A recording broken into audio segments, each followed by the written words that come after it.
शौकत अली जी क्यों ना कहें, अगर संसद में खड़े होकर आप ही के पार्टी के अध्यक्ष ये बात कह देते हैं कि भाई वहां पर संभल में तो भाईचारे को गोली मार दी गई, आप ही कहते हैं बार बार खुदाई की बात। अरे मुझे बताइए ना, कहां पर खुदाई की बात हुई, किसने ऑर्डर दिया खुदाई का? अर्चना जी, मैंने सर्वे कहा की ना, बात मुझे हो रही है ना, आप मुझे बताइए। मैंने कहा अखिलेश अर्चना यादव जी, जी अगर अर्चना जी, संसद में खड़े होकर ये बात बहुत कह रहे हैं, बिल्कुल मतलब बिल्कुल इस बिल्कुल अर्चना बयानबाजी जी, का ठेकेदारी माननीय किसकी है भैया, ये भी बिल्कुल बताइए। बिल्कुल बिल्कुल मैंने कहा अर्चना जी, अब मैं आपकी बात से पूर्णतः सहमत हूं। माननीय राष्ट्रीय अध्यक्ष जी ने कहा कि जी खुदाई से माहौल खराब होगा इस देश में। अर्चना जी, मैं चाहता हूं, मैं आपके चैनल पे, सम्मानित चैनल पे, ये मांग करता हूं कि जी जब भी आप कहीं जांच करने जाइएगा तो जय श्री राम ये नारा लगाते हुए जाइएगा, ढोल भांगड़ा। और अगर आपके पास पैसे ना हो, भारतीय जनता पार्टी के मित्रों से भी कहना चाहता हूं, तो शौकत अली इस बात की गारंटी लेते हैं कि वो पैसा हम दे देंगे, लेकिन ढोल भांगड़े के साथ जाइए। ये देश का पहला माहौल बनने जा रहा है।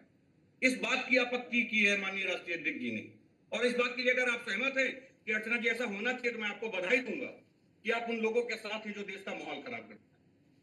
आप अर्चना जी स्वीकार करेंगे इस बात को कि कोई ढोल 20 भांगड़े के सेकंड साथ में जांच काउंटर करती है? करूंगा मैं इस अगर बात आप पर। स्वीकार करती हूँ, मैं भारतीय जनता पार्टी के मित्रों के साथ आपको भी बधाई देता हूं कि आप उन लोगों के साथ आज खड़ी हैं जो देश में एक दूसरा माहौल खड़ा करना चाहते हैं जिसकी कहीं जगह नहीं।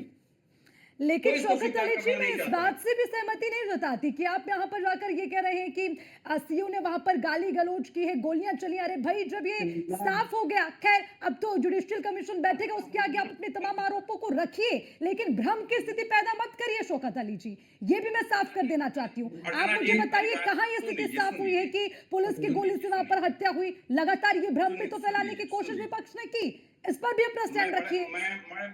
मैं आश्चर्य के साथ कह रहा हूं कि मुलजिम और मुजरिम का फर्क जो है, अब आजकल जांच एजेंसियां नहीं तय करती, न्यायालय नहीं तय करता है, अब खुद जो है न्यूज एजेंसियां तय करने लगी। अगर किसी के घर का बेटा मरा, तो आप ये कैसे तय कर सकती हैं कि वो दंगाई था या नहीं था? अब जांच एजेंसी हो गई है, कोई आयु है आप, आपको जांच करने का अधिकार प्राप्त हुआ है, और अगर मान लीजिए जांच कर तो फिर न्यायालय की आवश्यकता नहीं। मुलजिम और मुजरिम का फर्क आपको समझना होगा। और ये जो भारतीय जनता पार्टी के मित्र, बड़ी हंसी आ रही इनको, इनसे पूछोगे कि मुलजिम कौन होता है और मुजरिम कौन होता है, तो बता नहीं पाएंगे, 15 मिनट तक बता नहीं पाएंगे, इनको बिल्कुल जानकारी नहीं शौकत है। अली जी, मैं सहमत हूं, लेकिन इसी के साथ आरोप मेरी बातों से आप आरोप नहीं, एक मिनट, तथ्य तर्क वो भी सही होने चाहिए। शौकत अली जी प्लीज, मैं आपकी बात से सहमति जताती हूँ कि जिसकी मौत हुई वो दंगाई था, वो दंगाई करने वाला वहां पर था, या फिर वो आम आदमी था, ये तय करने वाले हम और आप नहीं है।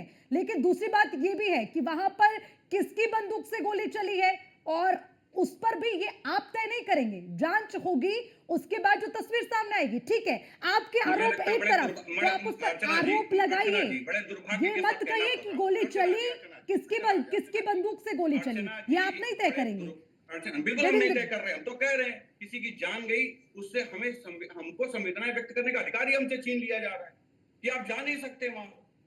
ये अधिकार किसने छीन दिया आपको कि आप हमारे अधिकारों का हनन करें, आप हमारा अधिकार छीन लें?